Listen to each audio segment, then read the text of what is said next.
Polish blood. The United States is the third largest producer of oil in the world. Did everybody know that? We're the third largest producer. Saudi Arabia and Russia are 1 and 2. Exploration, innovation, and diversification is the future of our energy. We sit right now on probably the largest oil reserve, more oil under the United States, it's been estimated, than there is in Saudi Arabia, in the Middle East in some cases. North Dakota is now going through its second oil boom. They're producing 418,000 barrels of oil a day from wells that they thought were dried up by going back and re-exploring those wells and new wells that they're drilling in a controlled environment. The technology is there to put the brakes on and make sure that the environment is protected.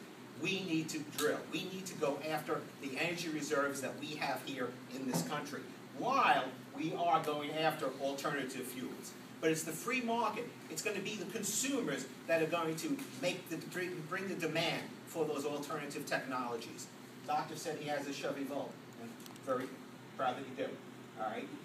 But that was his choice. He wanted it. The government didn't say, you have to buy a Chevy Volt. All right? The free market will drive it. I met with representatives from BP Solar before they closed the plant in Frederick. And what they told me was that the demand isn't here in the United States for the alternative energy sources yet. So we continue with fossil fuels. We have enough fossil fuel underground in the country to last the next 100 years. Right? Why we go after alternative energy? Why we go after nuclear? Why we go after biodiesel?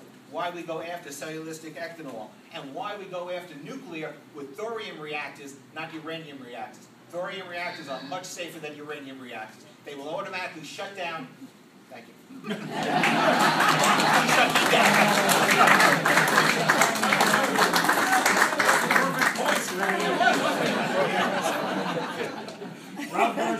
All right, have my name right too. Energy, environment, jobs. I think we can actually have all three, to be honest with you. We've done that in large part in Maryland already. In 2005, I authored legislation creating grants for solar energy, and got an award that year from the Solar Energy Industry Association of the state of Maryland. And in attendance at that dinner, where I got the state recognition, Solar Legislator of the Year, there were about 15 attendees. 15 attendees comprised the whole solar energy industry in the state of Maryland. Fast forward to 2010, actually 2011, just this past year, I authored legislation dealing with solar thermal, hot water heating. Okay, I've done a lot of these things for environmental, clean air, clean water. Got an award this past fall, same organization. There were 200 people in attendance. There are a lot of green jobs that have been created in this state because some of the policies that we've implemented here in Maryland. We're not implementing those policies at the federal level.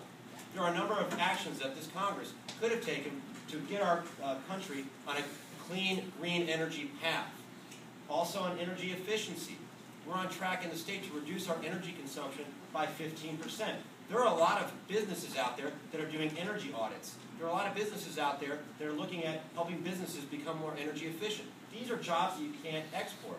This is why the League of Conservation Voters has endorsed me. This is why the Sierra Club has endorsed me. From a jobs perspective, the electrical workers have endorsed me. Working on legislation this year dealing with electric cars. That's why the United Auto Workers have endorsed me. It can be about jobs, it can be about meeting our energy needs, and it can be for the environment. We've done it, I've done it as a state senator in Maryland, and I look forward to doing it as a member of Congress. Thank you.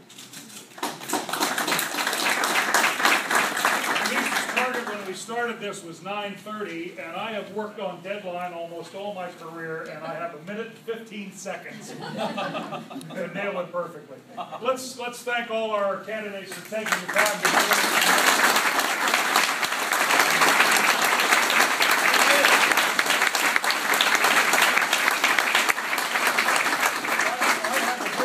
For people who go into politics, regardless of party or ideology or what have you, because when you go into it, at least half the people you face love you and half the people hate you. It doesn't matter whether you're good, bad, or indifferent. So I have a tremendous respect for that. I think Winston Churchill handled it best one time when a woman came up to him who obviously was not a fan.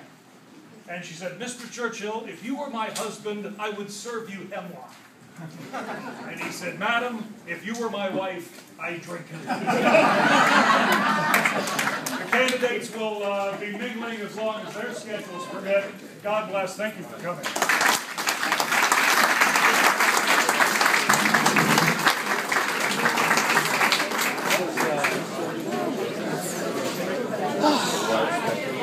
Who are you supporting? No one yet. Republican or Democrat? Democrat. Huh? Democrat.